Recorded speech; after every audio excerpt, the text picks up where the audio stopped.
यहाँ महापौर को लेकर भी मुकाबला रोचक है और सीटों को लेकर जो समीकरण है, हालांकि दावे दोनों ही तरफ से किए जा रहे हैं कि उनकी तरफ से मजबूत दावेदार प्रत्याशी वहां पर है, लेकिन क्या कहिएगा, समीकरण क्या कहते हैं? महापौर के चुनाव में जो हेरिटेज है वहाँ अंदर जो है बहुमत किसी को नहीं मिला है, तो वहाँ क्रॉस वोटिंग की आशंका बनी हुई है। लेकिन ग्रेटर में मुझे नहीं लगता है कोई इस तरह की चीज़ होगी। ग्रेटर में जो भाजपा का बहुत ज़्यादा बड़ा बहुमत है और वो आराम से बोर्ड बना लेगी। लेकिन ग्रेटर में स्थिति दिलचस्प बनी हुई है। कहीं न कहीं जो निर्दलीय है वो एक बार ऐलान कर चुके हैं वो कांग्रेस के साथ है, तो उस लिहाज से कांग्रेस का बोर्ड बनना चाहिए। लेकिन चूंकि इन चुनावों में जोड़ तोड़ की काफ़ी कोशिशें हो रही है, तो हो सकता है कोई फेरबदल हो, लेकिन इसकी संभावना जो है वो बहुत ही कम है। बिल्कुल। और मतदान वहां पर अब शुरू हो चुका है। 10 बजे से मतदान शुरू होने का उस समय था, तो तमाम जो मतदान केंद्र हैं वहां पर पार्षदों के पहुंचने का सिलसिला वहां पर शुरू हुआ और उसके बाद में मतदान शुरू हो गया है। नतीजे आपके सामने होंगे, लगभग 2-3 बजे के आसपास तक क्लियर हो जाएगा कि कौन कुर्सी पर काबिज होगा। फिलहाल अब रुक करते हैं बिहार का क्या कुछ अपडेट इस वक्त है। बड़ी अपडेट आपको हम दिखा रहे हैं बिहार के दंगल से जुड़ी हुई।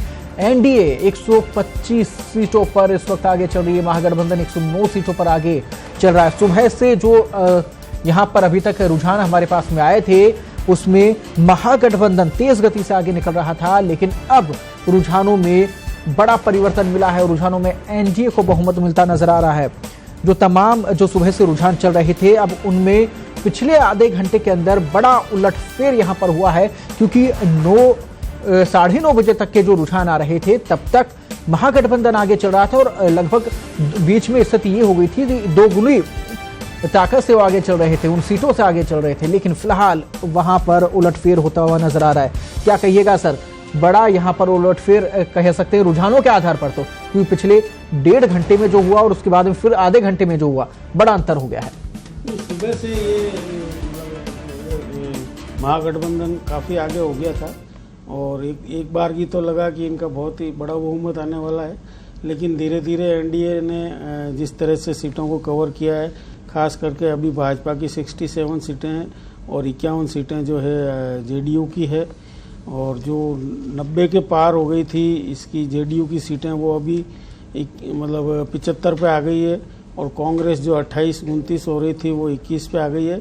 तो कहीं न कहीं जो काउंटिंग चल रही है उसमें शुरुआती जो रुझान थे, शुरुआती काउंटिंग के चक्रों में जो है एनडीए पिछड़ रहा था। लेकिन अब जैसे जैसे मतगणना आगे बढ़ रही है तो उलटफेर हो रहा है। तो मतगणना जब तक चल रही है तब तक ये उलटफेर फिर और हो सकता है। अभी 125 पे आगे हो गया है एनडीए, जो कि काफ़ी पीछे था इससे महागठबंधन से, और महागठबंधन अभी 109 पर आगे है। पासवान की 7 सीटें मिला देते हैं तो एनडीए अभी तो 125 + 7 मतलब 132 काफ़ी आगे। 122 का जो जादुई आंकड़ा है उससे 10 सीटें ज़्यादा ये हो गया है।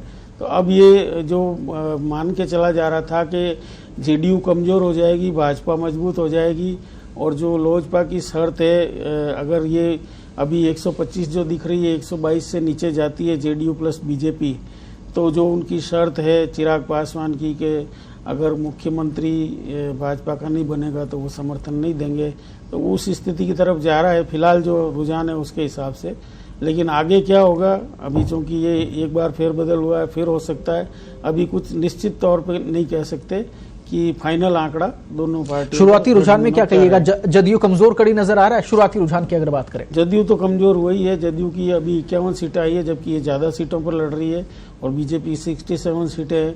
तो कहीं न कहीं आप ये देखिए भारतीय जनता पार्टी की पूरी केंद्र की सरकार, वहाँ के राष्ट्रीय अध्यक्ष, बिहार भाजपा के पूरा जो भी वहाँ का संगठन है वो, प्लस आरएसएस, सभी ने बिहार में अपना पूरा जोर लगाया है।